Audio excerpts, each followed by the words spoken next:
Good morning मेरे प्यारे साथियों। जैसा कि आप सभी जानते हैं, मेरा नाम विकास Kumar.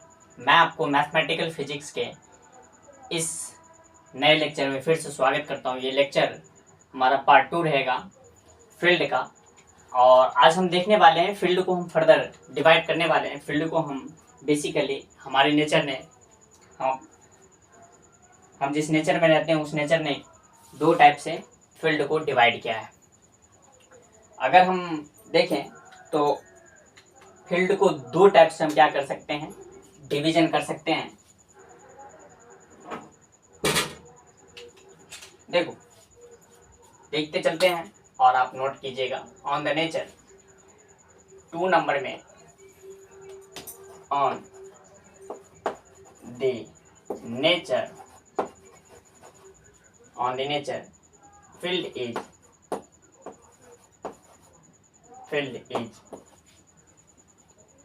basically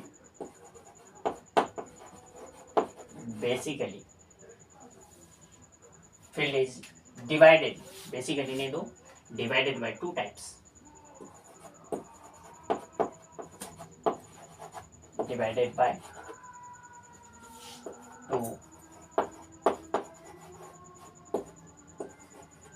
two types। First जो होता है वो scalar field, scalar field, and second is vector field, vector field. थोड़ा सा फील्ड का जो कॉन्सेप्ट है वो कॉन्सेप्ट समझने के लिए हमें थोड़ा सा अपने माइंड पर प्रेशर देना पड़ता है।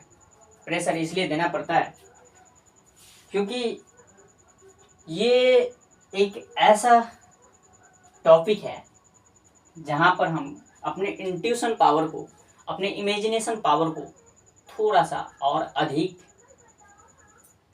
जोर लगाना पड़ता है, और अधिक डिस्टेंस तक उस इमेजिनेशन पावर को क्या करना पड़ता है, हमें जोर लगाकर फैलाना पड़ता है, तब हम इस चीज़ को समझ पाते हैं।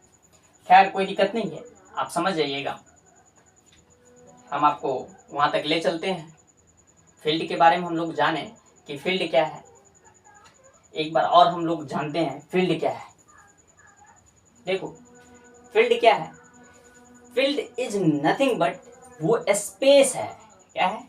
स्पेस है।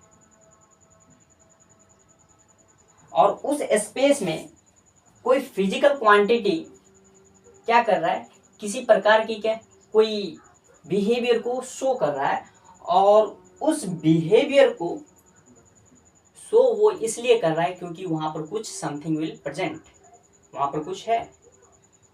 तो क्या है भाई?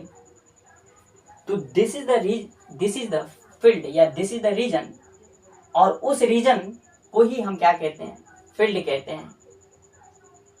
फील्ड एक चीज और कि जिस स्पेस में हम लोग रह रहे हैं, इस स्पेस में बहुत सारे क्या है, गैस के पार्टिकल्स हैं, गैस मॉलिक्यूल्स हैं, एटम्स हैं, एंड बहुत सारे चीजें हैं।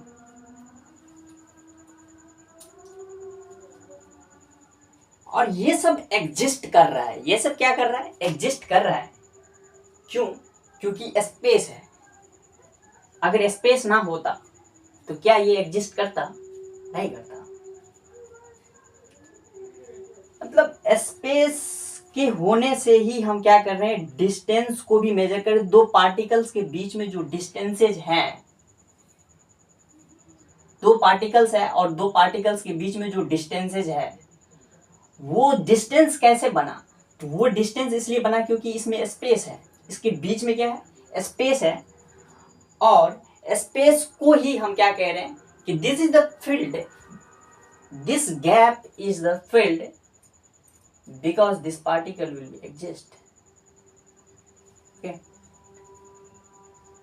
और ये पार्टिकल्स एग्जिस्ट कर रहा है, तो यहाँ पर हो सकता है कि कोई ग्रेविटेशंस के कारण क्या हो रहा है भाई, उसको इन्फ्लुएंस किया जा रहा है। तो इन्फ्लुएंस जो किया जा रहा है, एक पार्टिकल्स ने दूसरे पार्टिकल्स को, एक पार्टिकल्स दूसरे पार्टिकल्स को जो इन्फ्लुएंस कर रहा है, वो क्यों कर रहा है भाई? और किसके माध्यम से वो कर रहा है, कहाँ से वो इंटरेक्ट कर रहा है। तो वो एक पॉइंट से दूसरे पॉइंट तक जो इंफॉर्मेशन को ट्रांसमिट कर रहा है, इंफॉर्मेशन को क्या कर रहा है, एक पार्टिकल्स दूसरे पार्टिकल्स तक ट्रांसमिट कर रहा है। इस ट्रांसमिशन में जो इंफॉर्मेशन जा रही है वो इंफॉर्मेशन कहाँ से होकर जा रही है, इस फील्ड होकर ही जा रही है। अगर हम कह दें कि एक आप आइसोलेटेड सिस्टम लो, क्या है ये, एक आइसोलेटेड सिस्टम है, मतलब क्या कि इस सिस्टम के बियॉन्ड कोई भी इंफॉर्मेशन इस सिस्टम के अंदर से नहीं जा सकता है। ये इंफॉर्मेशन यहां तक तो आया, लेकिन यहां के बाद वो इंफॉर्मेशन आगे तक नहीं पहुंच पाया, मतलब इसकी बियॉन्ड नहीं जा पाया। तो एट द बाउंड्री क्या हम फील्ड कह सकते हैं? क्या ये स्पेस है? स्पेस है, बताओ। नहीं, स्पेस है, रियल सेंस में स्पेस है, लेकिन अगर हम उस इंट्यूशन से देखें तो इंफॉर्मेशन जा ही नहीं रहा है, इंफॉर्मेशन ट्रांसमिट हो ही नहीं रहा, इस बाउंड्री से होकर इंफॉर्मेशन ट्रांसमिट हो नहीं रहा। तो हम क्या कह सकते हैं कि वो रीजन का क्या है, वो स्पेस का वो पॉइंट क्या है, एंड पॉइंट है, उसके बाद स्पेस एग्जिस्ट नहीं करता है। इसके अंदर में जो भी चीज होंगे इसके बियॉन्ड वो ये नहीं बता सकता कि एग्जिस्ट करता भी है या नहीं करता है। तो उसके लिए जो रीजन होगा, उसके लिए जो स्पेस होगा, वो स्पेस क्या होंगे, ये बाउंड्री तक ही होंगे। अगर ये इंफॉर्मेशन यहां से ट्रांसमिट हो रहा है, इसका मतलब है कि वो ट्रांसमिट हो रहा है, जिसमें चल रहा है वो क्या है, बेसिकली स्पेस है। और उस स्पेस को ही हम क्या कहते हैं, जैसे फील्ड। ठीक है, तो इसमें ही दो टाइप से हम क्या करते हैं, फील्ड को डिवाइड करते हैं। फर्स्ट जो होता है scalar field and vector field. एक एक को समझने का ट्राई करते हैं। फर्स्ट लिखिए, what is scalar field, what is scalar field. Scalar field क्या है? तो क्या है, a region of space in which scalar quantity, a region of space in which physical quantity is well defined. Physical quantity is well defined. ठीक है, physical quantity is well defined at every point,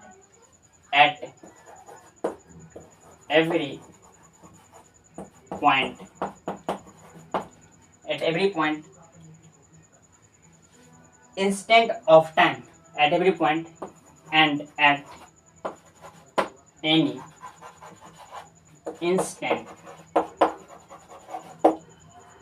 of time.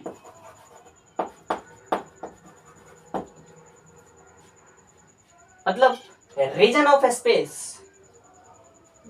Most thing क्या दिखने को मिलता है यहाँ पर, reason of space. मतलब अगर स्पेस नहीं है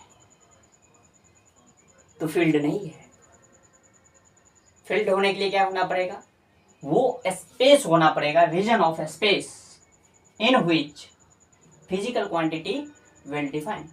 स्पेस होगा मतलब अभी हम 3 डायमेंशनल स्पेस में रह रहे हैं, तो हमारे और आपके बीच की जो डिस्टेंसेज है, ये डिस्टेंसेज हम कैसे हम कह रहे हैं कि डिस्टेंसेज है, इसका मतलब है कि हम स्पेस में हैं, हम एक स्पेस के पार्ट हैं, और उस पार्ट में हम एक पॉइंट पर इधर हैं और दूसरे पॉइंट पर आप क्या हैं, वहां पर हैं, और इन दोनों के बीच में सम स्पेस प्रेजेंट है, इसीलिए आप हमसे इतने डिस्टेंसेज पर हैं। अगर स्पेस ना होता तो कोलाइड हो जाते। क्या हो जाते, कोलाइड हो जाते। इसका मतलब क्या हुआ, ब्लैक होल।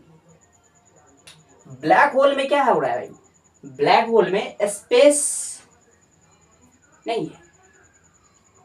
मतलब क्या, स्पेस तो है, लेकिन हम स्पेस को बता नहीं सकते, कैलकुलेट नहीं कर सकते हैं कि स्पेस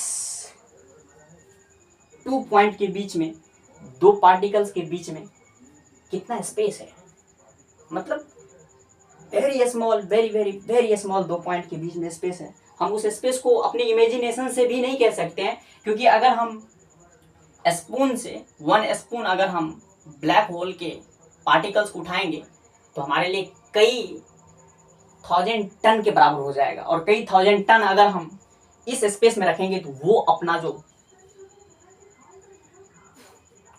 स्पेस को कवर करेगा एज कंपेयर टू दैट बहुत ज्यादा होगा।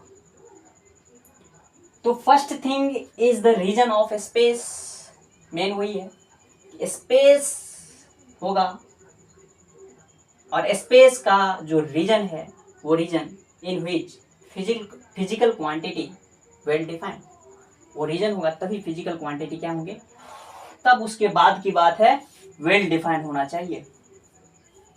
पहले रीजन ऑफ स्पेस होनी चाहिए, उसके बाद वेल डिफाइंड होना चाहिए at every point and at any instant of time.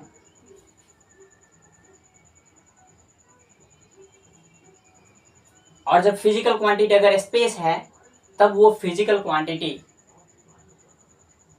उस पॉइंट पर किसी भी समय क्या होना चाहिए, डिफाइन होना चाहिए, तब कहेंगे कि यहाँ पर क्या है, फील्ड है।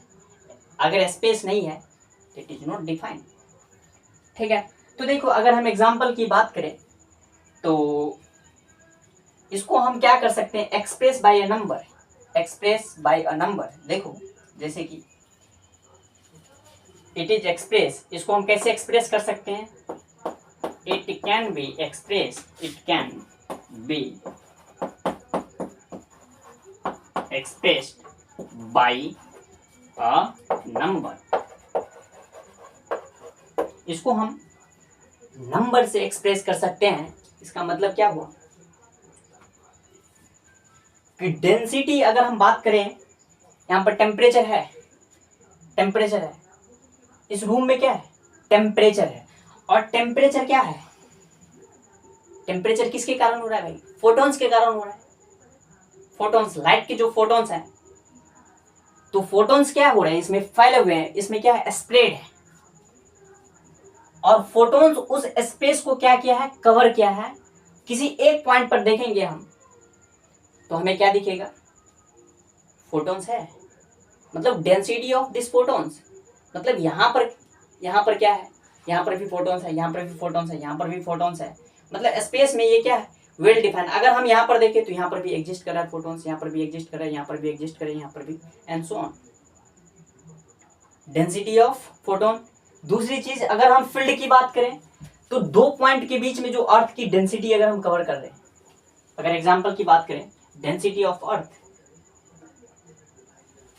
एग्जांपल में देखो, density of earth, density of earth, earth की जो डेंसिटी है, अगर हम एक 1 यूनिट का क्यूबिकल वॉल्यूम में देखें तो हर एक पॉइंट पर हमें, अर्थ के हर एक पॉइंट पर हमें क्या मिलेंगे, तो अर्थ के जो मॉलिक्यूल्स है, जिससे मिलके बना है, जिस पार्टिकल से मिलके बना है, वो पार्टिकल्स क्या है, एक पार्टिकल्स दूसरे पार्टिकल से कुछ डिस्टेंस पे है, दूसरा पार्टिकल्स तीसरे पार्टिकल से, तीसरा पार्टिकल्स चौथे पार्टिकल्स के। इसका मतलब ये रीजन में, इस स्पेस में क्या कर रहे हैं, ये पार्टिकल्स क्या कर रहे हैं, फैले हुए हैं, एक साथ क्या है, फैले हुए हैं। तो ये क्या है, स्केलर फील्ड है। इस पार्टिकल्स की कोई एक डायरेक्शन नहीं है कि किस डायरेक्शन में है, किस डायरेक्शन में इंडिकेट करे, किस डायरेक्शन, ये सभी डायरेक्शन में, थर्ड डायमेंशन में अगर एग्जिस्ट कर रही थी वो थर्ड डायमेंशन में, इसके पास ना ही डायरेक्शन है कि इस डायरेक्शन में है, ये इस डायरेक्शन में है, ये उस डायरेक्शन में है। डेंसिटी ऑफ अर्थ, डेंसिटी मतलब ये वैसे भी डायरेक्शन लेस होती है, डेंसिटी क्या होती है, डायरेक्शन लेस क्वांटिटी होती है। डेंसिटी ऑफ अर्थ,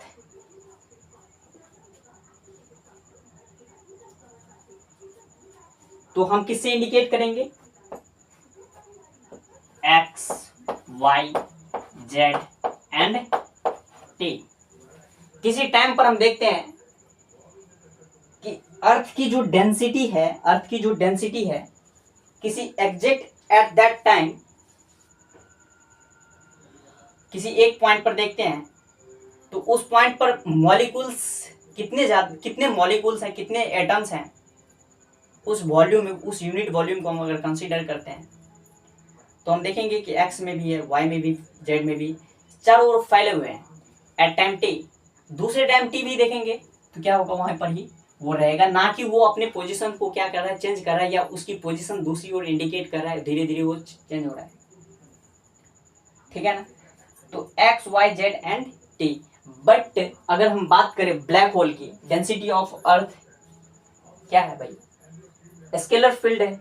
अगर हम बात करें eight the black whole, but at the location of black hole, field is not defined. Field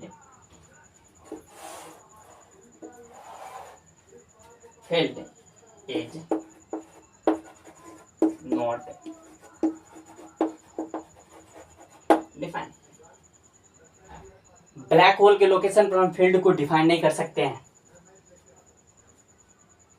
क्योंकि हमें वहां पर सबसे पहला स्पेस को कैलकुलेट हम कर नहीं पाएंगे।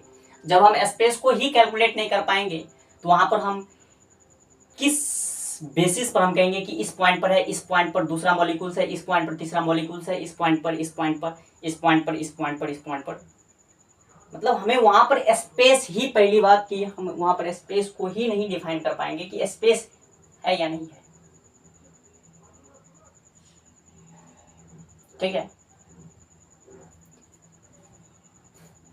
अगर आप बात करते हैं तो स्पेस कहां भी पाया जाता है। देखो, अगर कोई एटम है और न्यूक्लियस और इलेक्ट्रॉन्स के जो डिस्टेंसेज है, न्यूक्लियस से इलेक्ट्रॉन्स के बीच की जो डिस्टेंसेज है, उस डिस्टेंसेज में भी जो गैप है, उस गैप को हम क्या कह सकते हैं, स्पेस कह सकते हैं। और उस स्पेस में वो न्यूक्लियस और ये इलेक्ट्रॉन्स क्या है, वेल डिफाइंड है।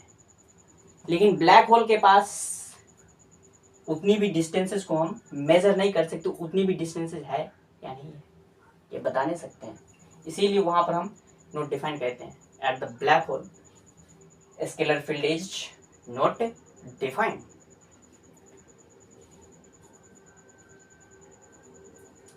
सेकेंड अगर एग्जाम्पल की बात करें, if you take example number second,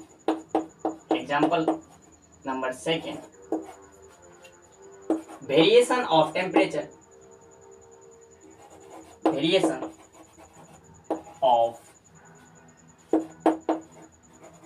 temperature, of a room are also can be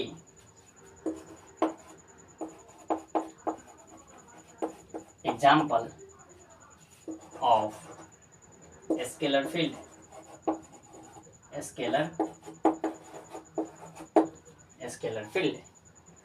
क्योंकि अगर आप एक 3 डायमेंशनल रूम को कंसीडर करते हैं तो inside this room and this, ठीक है, इस रूम में जहाँ ये क्या है, फोटॉन्स है, ये टेम्परेचर है, टेम्परेचर क्या है, सभी पॉइंट पर क्या है, ये फैले हुए हैं at all point in this room, y x and z। ठीक है। तो ये जो टेम्परेचर है, ये भी टेम्परेचर क्या है, स्केलर फील्ड है, स्केलर फील्ड टेम्परेचर है, temperature is also scalar field. देखो, स्केलर फील्ड को हम नेक्स्ट जो है इसे भी इंडिकेट कर सकते हैं। एग्जाम्पल नंबर 3 दीजिए। देखो इसको मिटाते हैं, नोट करना है तो नोट कीजिए।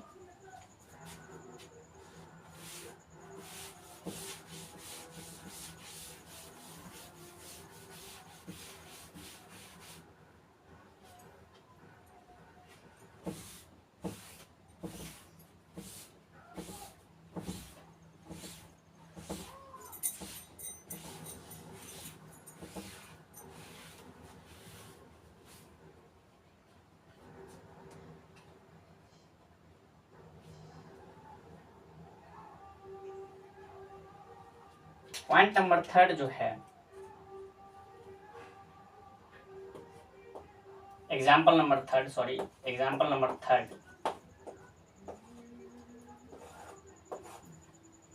Scalar field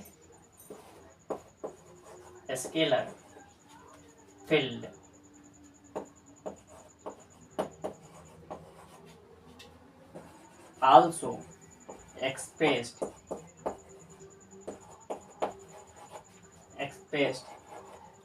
as imaginary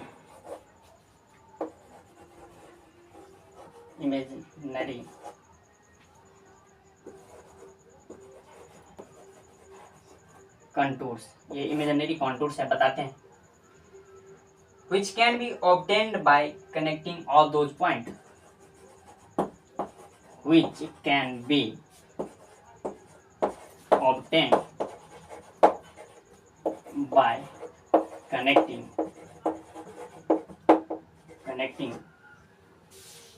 all those points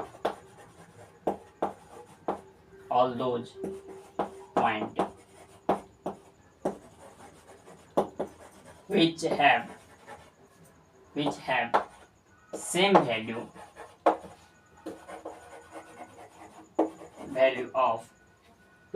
value of physical quantity for a physical quantity, same value for a physical quantity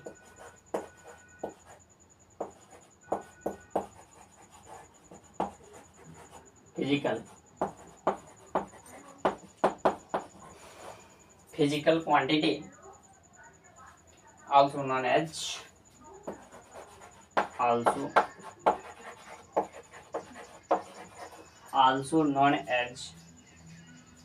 इसको हम और भी कह सकते हैं लेवल सरफेस।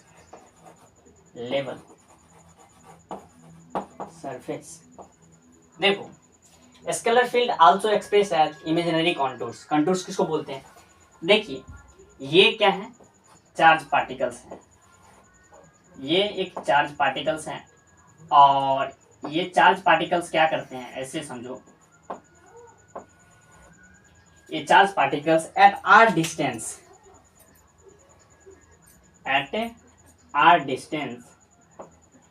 इस चार्ज पार्टिकल्स के कारण इस आर डिस्टेंस पर कुछ फील्ड होंगे। सिमिलरली इतना ही आर डिस्टेंस पर इसी चार्ज पार्टिकल्स का कारण जो फील्ड होगा इस साइड भी वही होगा, क्योंकि स्फेरिकल चार्ज पार्टिकल्स है तो ये चारों ओर क्या करेंगे, फील्ड को इमिट करेंगे। तो आर डिस्टेंस पर हम देखते हैं, तो आर डिस्टेंस पर इस चार्ज पार्टिकल्स के द्वारा जो फील्ड होगा वो क्या होंगे, इक्वल होंगे। तो इक्वल होंगे तो क्या होगा भाई बताओ, आर डिस्टेंस पर जब हम इस सारे आर डिस्टेंस को किसी पॉइंट से कनेक्ट करते हैं, आर डिस्टेंस पर हम क्या करते हैं, इस सभी पॉइंट को ये भी आर डिस्टेंस है, ये भी आर डिस्टेंस है, और आर डिस्टेंस पर क्या होंगे, इसके द्वारा जो भी इमिट किया गया फील्ड होगा और फील्ड की जो इंटेंसिटी होगा at r distance all around, इसके चारों ओर क्या होंगे, सेम होंगे। तो इस आर डिस्टेंस वाले सभी पॉइंट को जब हम कनेक्ट करेंगे तो एक सरफेस बनेगा, और दिस सरफेस, ये जो सरफेस बन रहा है, ये सरफेस के एवरी पॉइंट पर जो फील्ड की इंटेंसिटी होगी वो क्या होगा भाई, सेम होगा। तो this surface, is called level surface या इमेजिनरी कॉन्टूर्स, इसी का नाम क्या होता है, इमेजिनरी कॉन्टूर्स या लेवल सरफेस। तो यहां पर at r distance all physical quantity will be well defined. इस पर भी सभी सभी पॉइंट पर क्या होंगे, वेल डिफाइंड होंगे फिजिकल क्वांटिटी। ठीक है, तो एट आर डिस्टेंस इसका v बराबर क्या हो जाएगा बताओ। अभी जस्ट हम इससे पहले बताए थे v बराबर के क्यू अपॉन आर। तो potential at r distance will be same, potential at r distance will be same. अगर r is equal to 1 metre है तो v इज इक्वल टू क्या हो जाएगा, if r is equal to 1 metre ले लो तो v इज इक्वल टू क्या हो जाएगा बताओ, के क्यू। मतलब कि एट 1 metre potential at all those point connecting all those point potential is kq in 3-dimensional region of space। ठीक है, तो स्केलर फील्ड को अगर हम इंडिकेट करेंगे, scalar field is denoted by, देखो हम स्केलर फील्ड को किसी डिनोट करते हैं। अब नेक्स्ट है scalar field is denoted by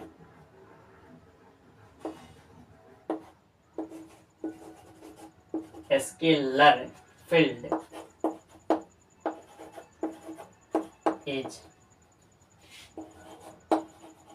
denoted by, किससे डिनोट करेंगे भाई, फाई से। इसका नाम क्या होता है, फाई। तो फाई इज इक्वल टू क्या हो जाएंगे, फाई किसका फंक्शन होगा, फंक्शन मतलब फाई किस का हो सकता है, मतलब फाई मतलब क्या कि फाई मतलब phi x direction, y direction, z direction and t, इस सभी का क्या होगा, फाई फंक्शन होगा। Phi is the function of x y z and t. चलो भाई, ये तो हम स्केलर फील्ड को समझे कि स्केलर फील्ड क्या है। तो अब हम नेक्स्ट हेडिंग देते हैं वेक्टर फील्ड। वेक्टर फील्ड क्या है, इसको मिटाते हैं और वेक्टर फील्ड को समझने का हम प्रयास करते हैं। ठीक है, नोट करना है, नोट कीजिए।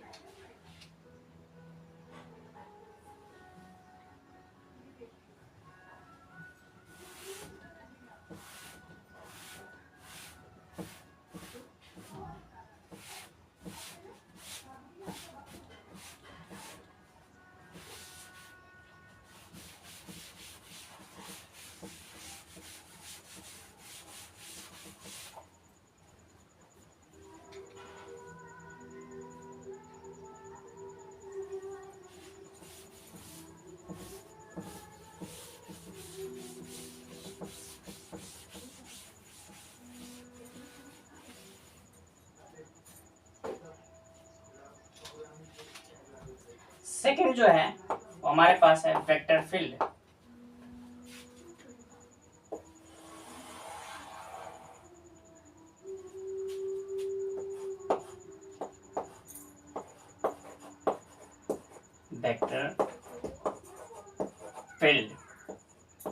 वेक्टर फील्ड क्या होता है भाई बताओ, a region of space in which vector physical quantity, a region of space in which vector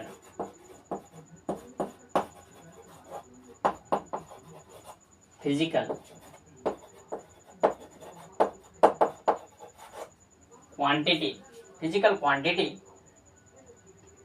is well defined,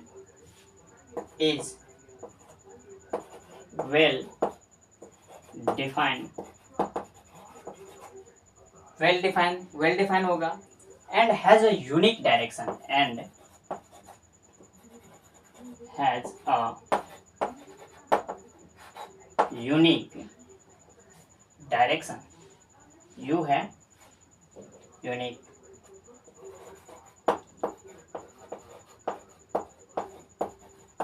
unique direction at every point, मतलब यूनिक डायरेक्शन होगा at every point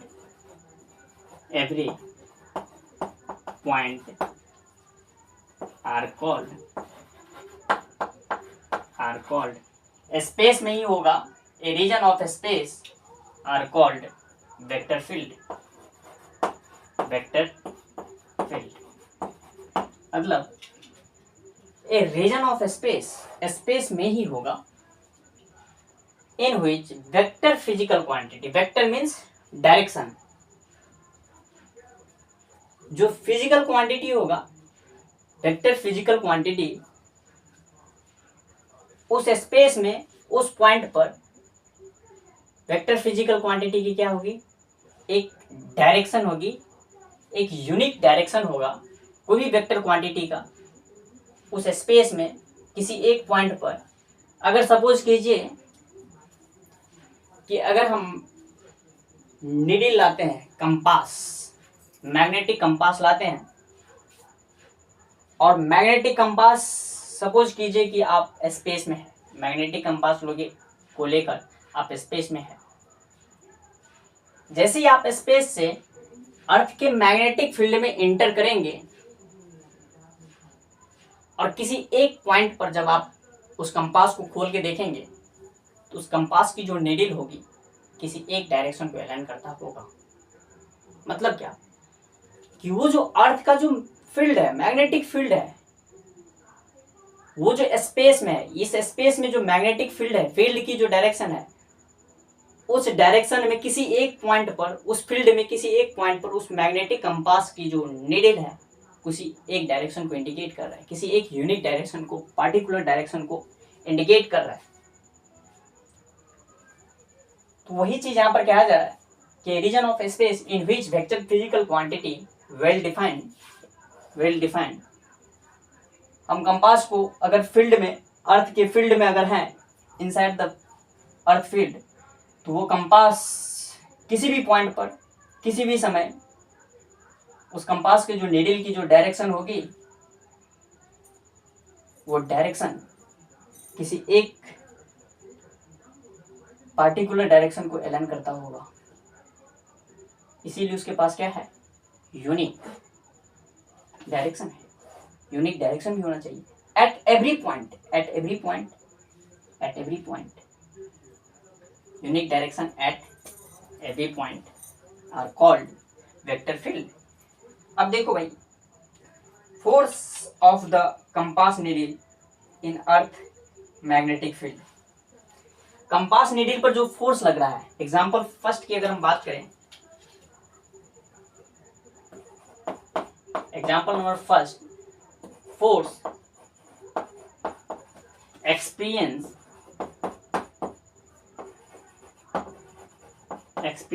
by a compass needle in earth magnetic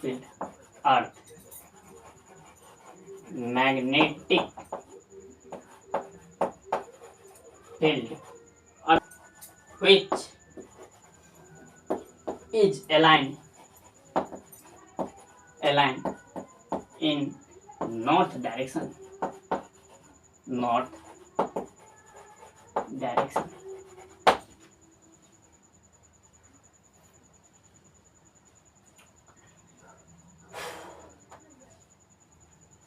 देखो भाई, अर्थ के पास क्या है, magnetic field है, मतलब ये फील्ड को इमिट कर रहा है, इस स्पेस में फील्ड को इमिट कर रहा है।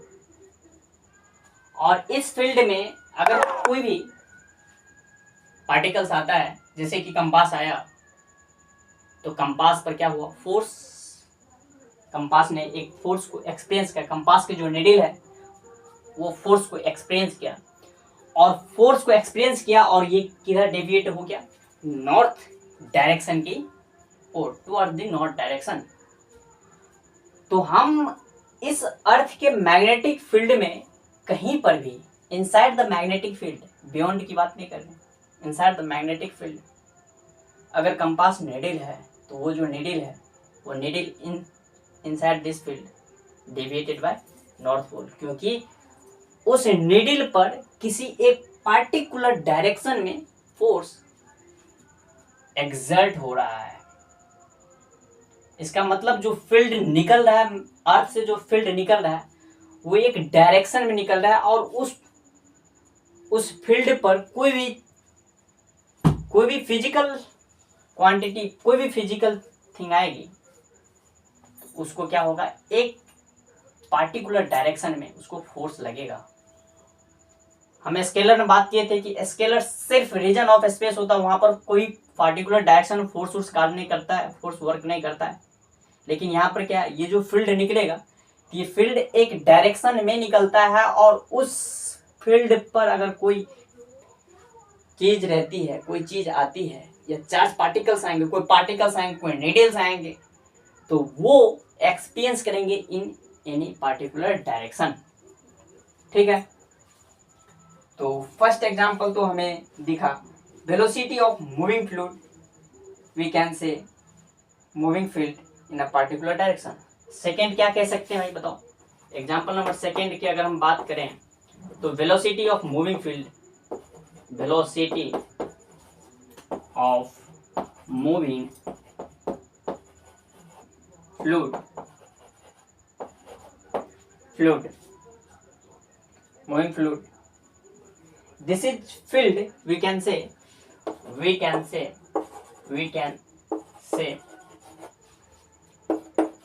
this is a example of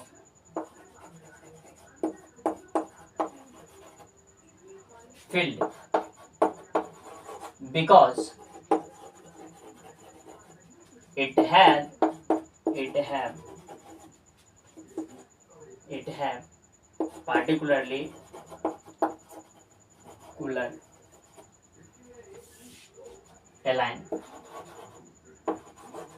in one direction.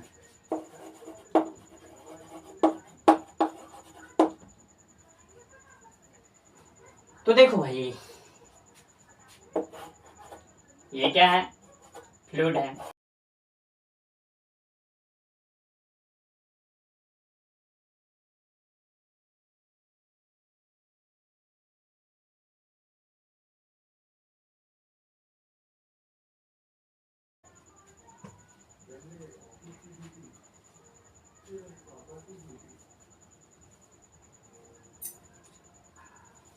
यहाँ पर हम क्या देख रहे हैं, हमने क्या किया, एक पानी को क्या किया, उठाया जग में और फेंका।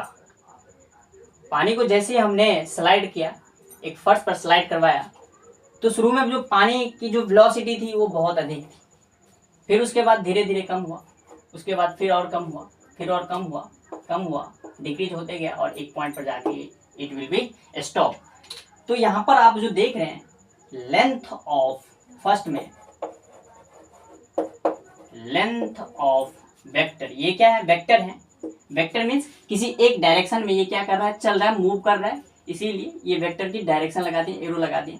Length of vector indicated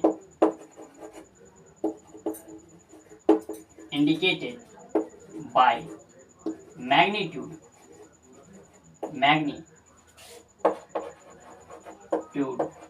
of field, magnitude of field. और ये जो फील्ड है, ये क्या हो रहा है, time passes, length of vector will decrease. This field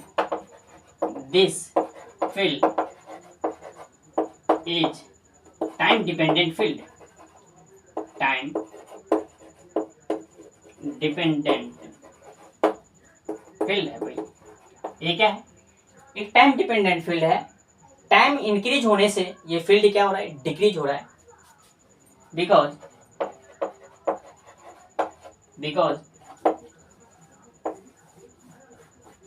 at because of passes the time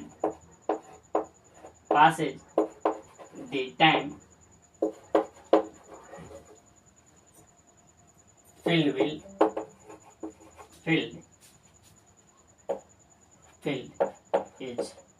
decrease, means magnitude of vector field is decrease, magnitude क्या हो रहा है, मैग्नीट्यूड घट रहा है। ठीक है,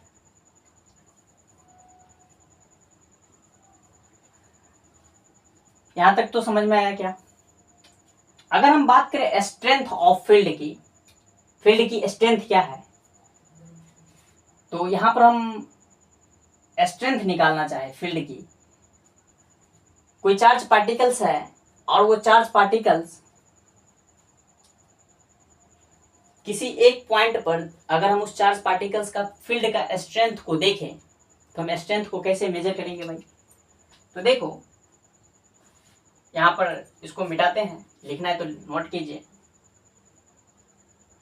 मिटाते हैं।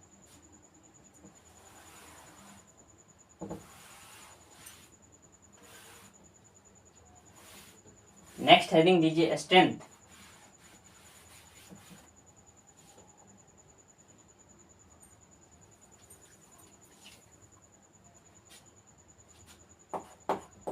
क्या हम जानना चाहते हैं? स्ट्रेंथ ऑफ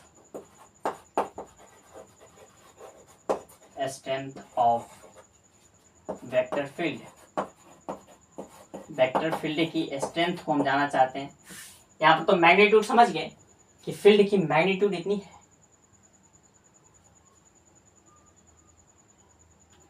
धीरे धीरे मैग्नीट्यूड इसका घटते जा रहा है, फील्ड मतलब डिक्रीज होते जा रहा है, इसकी पावर घटती जा रही है, मतलब इंटेंसिटी घटती जा रही है, लेकिन स्ट्रेंथ को हम देखना चाहते हैं। तो देखो, we adopt the convention that the number of lines that the number of lines passes through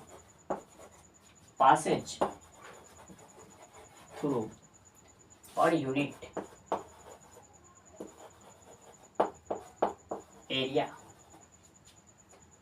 area is denoted by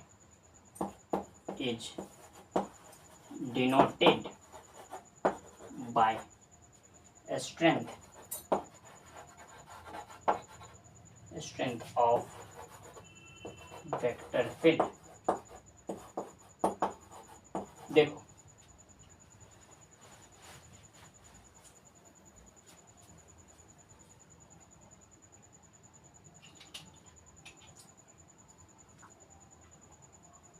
suppose कीजिए कि आपके पास दिख रहा है, क्या दिख ही रहा होगा,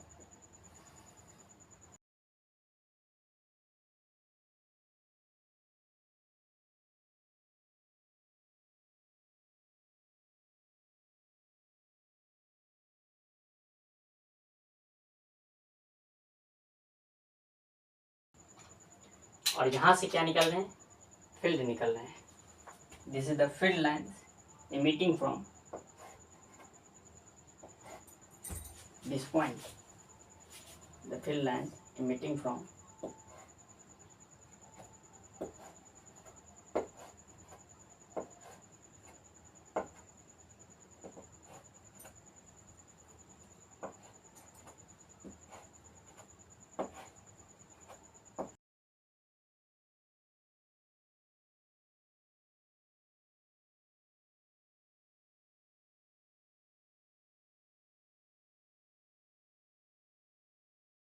देखो, अगर ये हमारा सरफेस अगर पूरी तरह से स्ट्रेट है तो इससे पास होने वाले फील्ड की लाइन कितनी है 1 2 3 4 5। लेकिन अगर हम इसी सरफेस को अगर हम टिल्ट कर दें, अगर हम इसी सरफेस को अगर थोड़ा सा टिल्ट कर दें, ऐसे कर दें, तो कैसा हो जाएगा बताओ। तो देखो भाई इस सरफेस से कितने फील्ड लाइंस पास हो रहे हैं। अगर हम इसको क्या किए, इसको वर्टिकली लेटा दिए, मतलब इसको हॉरिजॉन्टली इसको फ्लैट कर दिए, तो इससे एक भी फील्ड लाइन पास नहीं हो रहा है। तो इस सरफेस पर फील्ड लाइन की स्ट्रेंथ कितनी है 0 है। लेकिन अगर हम इस सरफेस पर बात करें तो फील्ड लाइन की स्ट्रेंथ कितनी है मैक्सिमम। और at this surface strength of field line is 0 will be 0। तो इसी को हम क्या कहते हैं फ्लक्स भी कहते हैं। क्या कहते हैं, इसका नाम है फ्लक्स। और vector field is denoted by, ऐसे लिख लीजिए, वेक्टर फील्ड डिनोटेड बाय, किससे डिनोट करोगे वेक्टर ए से। और vector A will be equal to a is the function of x, y, z and t। Time का भी फंक्शन होगा। तो चलिए आज का हमारा लेक्चर समाप्त हुआ। फील्ड को आज हम पूरी तरह से एंड अप कर चुके हैं। इसको नोट करना, नोट कीजिए, थोड़ा साइड होते हैं। ओके, तो मिलते हैं नेक्स्ट लेक्चर में एक नए टॉपिक के साथ।